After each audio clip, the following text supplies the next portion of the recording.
भारताच्या 2 दिवसांच्या दौऱ्यासाठी बांगलादेशच्या पंतप्रधान शेख हसीना वाजेद यांचं काल नवी दिल्लीत आगमन झालं। राष्ट्रपती भवनात आज त्यांचं औपचारिक स्वागत केलं जाईल।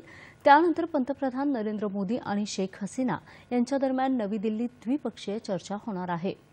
यावेळी विविध विषयांवर चर्चा होऊन अनेक करारांवर स्वाक्षरी होण्याची शक्यता आहे।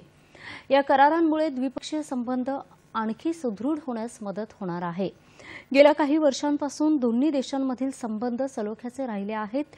शेजारी देशांप्रती भारताच्या धोरणामुळे दोन्ही देशांमधील संबंध हे अधिक सहज झाले आहेत। या बैठकीशिवाय शेख हसीना या राष्ट्रपती द्रौपदी मुर्मू आणि उपराष्ट्रपती जगदीप धनखड यांचीही भेट घेणार आहेत।